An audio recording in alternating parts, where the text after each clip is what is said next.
สวัสดีและสบายดีเด้อพ่อแม่พี่น้องเบิดสู่ผู้สู่คน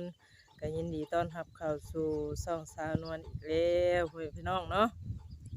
มื้อนี้เนาะพ่อแม่พี่น้องสาวนวลก็นัดหมายกับบ่าวไซสนะเพิ่นเนาะก็มีทางผู้ใหญ่ใจดีพ่อแม่พี่น้องเพิ่นจะได้ฝากเงินมาจำนวนหนึ่งเนาะก็ให้สาวนวลนี่มอบให้ทางบ่าวไซเพิ่นพ่อแม่พี่น้อง สาวนวลก็นัดหมายบ่าวไซมื้อนี้เนาะเพราะว่าสาวนวลก็นัดมื้อก่อนนั่นก็สาวนวลก็บ่ได้ลงไปให้พ่อแม่พี่น้องมื้อนี้สาวนวลนัดบ่าวไซมาเอาอยู่ที่เฮือนสาวนวลเองเนาะโดยก็ทางสิให้ทางบ่าวไซเลยพ่อแม่พี่น้องเพราะว่าหลายมื้อแล้วเนาะสาวนวลก็สิรอบ่าวไซเพิ่นมารับเอาพ่อแม่พี่น้องเนาะโอเคพ่อแม่พี่น้องตอนนี้ก็บ่าวไซเพิ่นก็มาฮอดที่บ้านสาวนวลแล้วเนาะพ่อแม่พี่น้องเนาะก็เดี๋ยวสาวนวลก็สิเอาเงินให้ทางบ่าวไซเลยเนาะ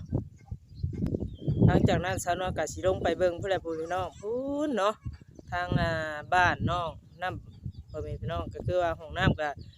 เพิ่งเติบแล้วเนาะที่สาวนวลก็เอาดินทรายไปให้รอบหนึงพ่อแม่พี่น้องรอบสองเนาะก็เมื่อวานชื่อนี่แหละสาวนวลเอาไปให้เนาะแต่ว่าบ่ฮู้ว่าเบิดเดวหรือบ่หรือว่ายังเนาะเดี๋ยวสาวนวลก็ไปเบิ่งก่อนยันดินทรายบ่พอพ่อแม่พี่น้องเนาะก็เมื่อนั้นก็เอาดินทรายไปอยู่2 กระสอบ3 กระสอบเดี๋ยวพ่อแม่พี่น้องเดี๋ยวก็ดินแห่2 ขอดเนาะก็บ่ฮู้ว่าพอหรือบ่พอเดี๋ยวไปเบิ่งหลังจากที่สาวนวลเอาเงินให้ว่าทรายแล้วก็ไปเบิ่งพร้อมกันเลยเนาะโดยว่าทางห้องน้ำน้องน้ำเพิ่นแล้วหรือยังหรือไปฮอดชายแล้วเนาะพ่อแม่พี่น้องเนาะ โอ้ยอยู่เพื่อนสาวนวลเองเนาะบ่ใช่หังก็มาที่ไสนี่สบายดีเด้อไสนี่มาแต่ซื้อแนวกินเนาะว่าสิลงเพลนมื้อนี้เอาลงไปให้เนาะแม่นลงเพลนถวายพระอาจารย์เพิ่นเพิ่นยังบ่ได้มื้อบ่ยังเพิ่นจักองค์มาน่ะวานนี่จักองค์เพิ่นมาก็2องค์เพิ่นมาแต่สารคามเนาะเพิ่นมา2องค์มีหลวงพี่องค์หนึงแล้วก็พระอาจารย์เพิ่นมาเพิ่นก็สิมอบเครื่องผ่าตัดหรือว่าอุปกรณ์ผ่าตัดให้ทางห้องหมอห้องหมออุทุมพรนี่แหละที่ว่าห้องหมอชุมชนเมืองนั่นแหละเฮานี่เนาะแม่นอือก็มื้ออื่นเนาะไปถ้าอยากไปเบิ่งก็ไปอื่นบ่แม่น โอ้ยอยากไปเด้อเนาะอยากคู่กับจั่วไปเด้อเนาะสารัตไปได้บ่ไปได้บ่คือข่อยเป็น ได้ นี่เพิ่น ได้ บ่ เนาะ นั่นตื่นเช้าบ่ เพิ่นสิประมาณสันเพลโอ้11 โมงกิ่งบอกเด้อว่าใส่รถใหญ่รถน้อยเฮาก็ขี่รถจักรไปแหละ โอ้เจ้าก็ขี่รถจักรดอกบ่แม่นเพิ่นขี่รถใหญ่เนาะ เพิ่นอยู่พุ่นแม่นเพิ่นไปชมทบบริจาคอยู่พุ่นห้องหมอแม่นเงินบ่เงินมอบให้เลยน่าจะเป็นอุปกรณ์เครื่องบ่ซั่นก็เงินเงินนี่โอ้หลายอยู่ฮอดล้านพุ่นมาจากล้านบาทพุ่นแหละประมาณนี้แหละ ยังเหิงบ่เพิ่นสิมื้อบัดคือได้ยินข่าวว่ามอบอิหยังแล้วก็เพิ่นก็สิมื้อเลยโอ้สิมื้อไทยเลยแต่ว่าเพิ่นมาเฮ็ดอยู่บ้านเฮานี่ได้บ้านเฮานี่ได้จ้ะเรื่องบ้านเฮานี่ก็มันก็แล้วเด้หอกองอันนี้เสร็จเรียบร้อยเนาะหลายแล้วแม่นเอ้าเพราะว่ารายใหญ่ห้างบ่ใส่เอ้ยก็มีข่าวดีอยู่หน่อยนึงเนาะก็มีทางผู้ใหญ่เพิ่นเอาเงินให้ใช้ว่าเสร็จจำนวนเงินก็แสนกิบเนาะขอบใจหลายๆสาวนวลโดเนาะยเอาก็สิให้ทางว่าใช้เลยพ่อแม่พี่น้องก็เป็นเงินทางผู้ใหญ่เพิ่นเนาะว่าใช้เนาะจำนวนเงินก็100,000กีบขอบใจหลายๆเด้อสำหรับผู้ใหญ่เนาะทางสาวนวลเพิ่นก็ให้ซอยสาวนวลไปเรื่อยๆเด้อพ่อแม่พี่น้องเนาะโดยขอบใจหลายๆโดยโอเคซะเนาะทางเฮาก็สิได้ไปต่อก็ได้โอเคพ่อแม่พี่น้องเนาะสาวนวลก็ได้มาฮอดบ้านน้องน้ำที่เรียบร้อยเนาะคือว่าสาวนวลกำลังจะที่ให้คนเอาทรายมาเนาะกับมื้อนั้นก็เลยบ่ได้ลงมาพ่อแม่พี่น้องทางเพิ่นก็เฮ็ดแล้วเด้อเนาะเบิดแล้วพ่อแม่พี่น้องเอ้ยเดี๋ยวฉันว่าสิพาเลาะเบิ่งก่อนตัดเองแทกเองแน่เนาะวงกบนี่คักแต่ว่าเจ้าว่าเฮ็ดบ่ได้เป็นเหลี่ยมเนาะเฮ็ดเปรียบเทียงเสมอเลยโอ้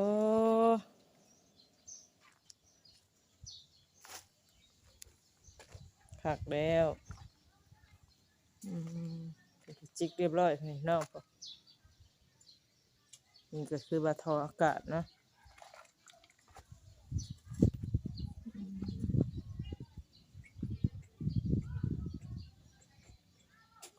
แต่ว่าทรายเบิดพ่อแม่พี่น้องทรายก็เบิดแล้วเนาะ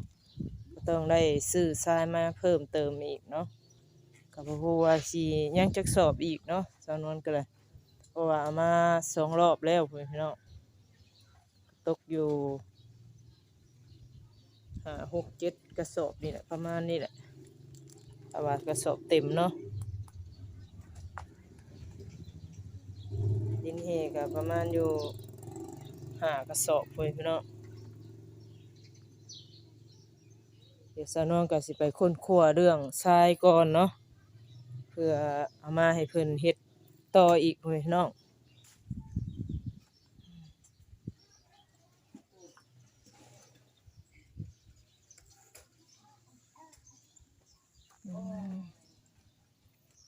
ปูนก็ยังอยู่เนาะอาจสิพอปูนเนาะพ่อแม่พี่น้องเหลืออยู่2 ศอกกับครึ่งหนึงเนาะอาจจะพอเนาะเลยสบายดีน้องน้ำ สวัสดี มาแต่ใช้นะโอ้ยเจ้านี่เนาะหาแต่เลาะดินนี่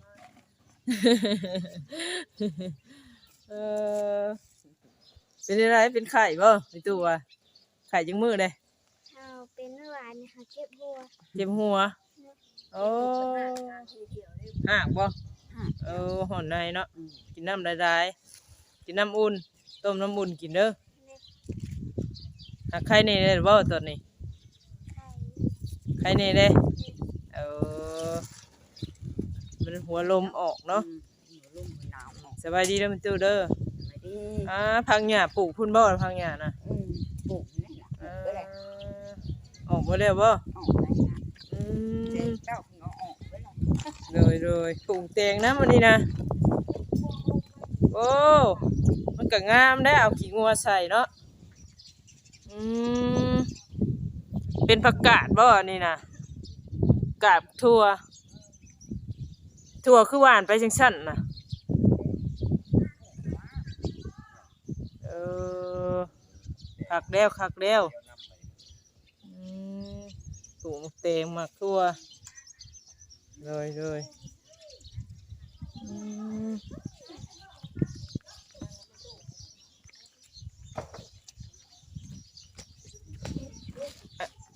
ใช่นี่เบิดแล้วเนาะมันตู้เนาะ เบิดแล้ว อืม เบิดแล้ว เมื่อวานเฮ็ดเมื่อวานนี่ดอกบ่เดี๋ยวเบิดเมื่อวานนี่เนาะ เบิดชาวบ้านนี่นาย อ้าวขี้งัวมาทางไดสาร ไปเก็บเจ้านี่แล้ว โอ้โหไปหาเก็บกลางเดินนี่ น่ะไปเก็บเอาเลือดในโกมแต่ก็จันน่ะมาถอกไปนี่ เอามาไว้ใส่ผักสิหญ้า ว่าใช้ งามเนาะ ใช้ยาวอ่ะมันงามว่ะ จะบ่ได้ใส่ปุ๋ยเนาะปลูกแบบธรรมชาติ อันกินไข่แล้วอ่ะกินหัว เลย เก็บมาใส่ก่อน เดี๋ยวไปถามคนครัวเรื่องดินทรายก่อนเนาะมีตู้เนาะคือว่าว่าสิถามคนแถวใกล้หั่นเขาขายให้บ่เนาะมันเป็นขายย่อย เลยถามมึงเพื่อนนี่ เนาะ ใช้หลายนะ ตัวใด โก้อยู่นี่นะเงินทางมาใกล้ๆ ใกล้ๆนี่เออเราขายชอบเท่าไหร่เนาะอยากถามเนาะ โก้อยู่ชายนะ เราบ่ได้เฮ็ดหยังบ่ เจ็บยัง จะว่าเอามาเฮ็ดนี่เฮ็ดหั่น เอามาเฮ็ดตะกี้พี่นักโก้แล้วก็ดี เออเลยคือว่ายังขาดอันทรายเนาะมีตู้เนาะ ยังขาดใช่ โดยน้องน้ำไปเอานั่นไปละเอานั่นตะกร้ารถเด้อบรรพับกับอันก่อนไว้ให้พอเจ้าใส่ซื้อมาให้เงิน50พุ่นแล้วหันก็ได้ เอ้ยบอก อยู่ห้านจีนจะขายเพลงนี่เนาะเที่ยวอื่นบัดบ่ได้เพลงเด้เป็นอันนั้นไม่ตู้เอ้ยเอียงบรรพับ3อันแน่นน็อตมาขายต่างหากอีเลย นะ ปกติสิแถมเนาะ ไม่เดี๋ยว อันนี้มันขายต่างหากเลยเอ้าเฮาว่าปกติคือว่าแถมเฮาว่าบ่ขายต่างหากอยู่ว่าซั่นน็อตน่ะนะมันพับ3แล้วก็วงจับ2ก็ได้ก้อนหนึงเด้อกินข้าวกับหยังน้องน้ำมื้อนี้ ท่านได้กิน กินข้าวกับตำมะฮุ่ง ตำบักหุ่งแซ่บบ่ไปตำให้กินน่ะ กินใส่ ตำมะฮุ่ง อันน่ะอู้ เอ้อ เราบ่ให้กินน่ะ ปลาตำหุงแต่คืนนี่มากินตอนเช้าได้เฉยบ่ปลามันก็บูดแด้มันก็คลายเครื่องบ่แซ่บ มา เนาะ คายเครื่องยังบ่แซ่บ อืมเลย เดี๋ยวกินกับเพิ่นไข่แน่ว่ะ เป็นไข่เป็นหนาวแน่เนาะ ท่านเบิ่งนึกว่า อืม ถ้าจะอยากกิน ไม่เคยหัดกินเลย เออ กินแล้วจะมีกับไข่มันหลังกินยาน้ำพุทโธมัน เออแม่น พัง เข่งเด็กเข่งนายเข่งดงเข่งแดงที่แล้วเป็ เป็น น ลม กับเปอร์เซ็นต์เอา แดงได้ซ้ํ ยามาให้กินกะมันคือเบิ่งแล้ว กินแต่ยาดีไข่บ่ กินแต่ยาชิล่าบ่ สาระ เออ ไปตากแดดร้ายเหรอเรื่องต้มหูมันจะกินร้ายเหรอมันหวานนะบอก แม่น บอก แห มั ละ นจำมันกินมันหัวลงหัวดาวมันบ่คือนี่ไหนวะมันกินนั่นก็ประหยัดกินไข่อยู่ เลยแม่นแหละ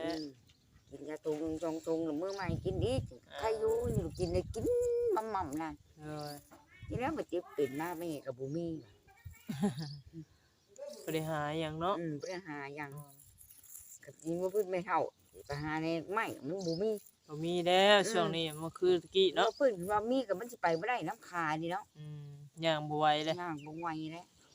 เท่าไรรักเนาะไรบ่7-8ลักด้วย สิได้เลยเนาะ 10ลักผู้จักติ ความหวยไปบ่ หวยทรายพุ่นล่ะว่ะ หวยบุ้ง หวยบงเออ ได้เด้ว่าน้ำได้ก็บ่จำอ่อน อ้าวนี่แต่คือว่าแน่เนาะไม่เท่าเนาะแต่รอดินทรายก่อนเนาะไปถามมึงก่อนว่าเพิ่นขายย่อยให้อยู่บ่ พังเบิ่ง เพราะว่าเฮาบางทีเบิ่งถามเบิ่งอันใกล้ๆเฮือนเฮาฮัดแถวลุงหั่นนะพอซื้อมันเราก็อาจสิได้อยู่ดอกแต่ก็เราเคยแบ่งให้อยู่หั่นนะต้องถามของเราก่อนถ้าว่านั่นให้เจ้าคนทั้งนี้ก็ถ้ามันได้ก็โทรบอกเฮาก็ได้เออ สิถามมึงนี่ค่ะ เป็นขายสอบในใด ถามมาขายจบได้จบนั่นนี่เลยโทรบอก เอ้านี่ได้ก็มีถามอันบ่มีเงิน บ่มีเงิน บ่มีเงินนั่น เงินใช่ ใช่เนาะ ก็บ่มี ไปซื้อพริกไปนัวบ่โอ้ ซื้อพริกเป็นนัวซื้อยาพอเพิ่นนี่แล้วถูก โอ้โดยเพิ่นก็สูบยาเนาะ ถูกแล้วถูกยาเพิ่นเฮ็ดไปแล้วได้ อืมก็สิให้ถ้าไม่เท่าเป็นค่ามือเพิ่นเด้อซะเด้อ เลย เพิ่นใช้ก่อน100,000เนาะ โดย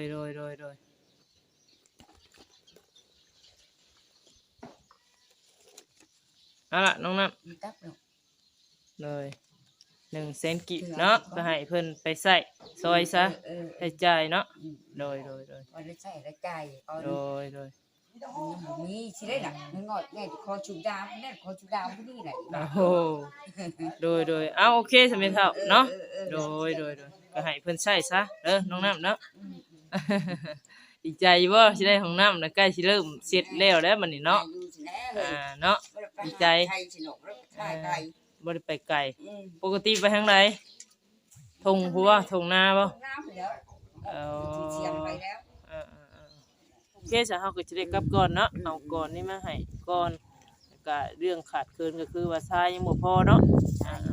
มื้อนั้นเพิ่นมาให้2สอบหนึงเต็มสอบหนึงประมาณ2สอบนะกับอันประมาณเฮก็ประมาณสอบหนึงเนาะถ้าว่าดนตรีรวมก็ว่ามันเป็นช่องขอเด้นั่นแหละก็เลยว่ามาเบิ่งก่อนว่ามันพอบ่ว่าสมอยอยู่ก็เลยว่าจำวันนี้แล้ว โอเคทำไมถามเนาะสวัสดีกลับก่อนสวัสดีโอเคเนาะเดี๋ยวพ่อพี่น้องเนาะทางห้องน้ำก็ยังบ่ได้พ่อพี่น้องก็คือว่าขาดเดือก็คือว่าดินทรายเนาะแต่2-3วันก่อนสาวน้องก็เอาดินทรายดินแหบให้อ้ายเราลงเอามาให้เนาะแต่ว่ายังบ่พอพี่น้องสาวน้องก็สิได้ก้นคั่วดินทรายอีกเนาะพี่น้องอาจจะพอเนี่ยพ่อพี่น้องสาวนวลก็ดำเนินการให้มันแล้วเนาะเพราะว่าสาวนวลก็ได้รับงานนี่แล้วพอสาวนวลก็ต้องเอางบสาวนวลเองออกเนาะพ่อพี่น้องเนาะโดย ก็สำนวนก็เพิ่มเติมก็ประมาณอยู่200,000หรือ200,000กว่านี่แหละเนาะเพราะว่าใช้จ่ายค่าจ้างรถจ้างล่างเขาอีกเนาะพ่อแม่พี่น้องมันก็หลายรอบเอามาก็2-3เที่ยวแล้วเนาะโดยอาจสิเป็นนั่นน่ะไปเอาดินบล็อกกับท่ออีกเนาะก็ให้ทางแม่เฒ่าเสียค่าน้ำค่าในอีกเนาะพ่อแม่พี่น้องเนาะโดยประมาณนี้แหละพ่อแม่พี่น้องก็บ่เป็นหยังสาวนวลก็จะดำเนินการให้แล้วเนาะก็คือว่าเป็นงานของสาวนวลต้องรับผิดชอบพ่อแม่พี่น้องเนาะแล้วบ่แล้วก็ต้องดำเนินการให้แล้วเนาะให้ทางครอบครัวเพิ่นได้ใช้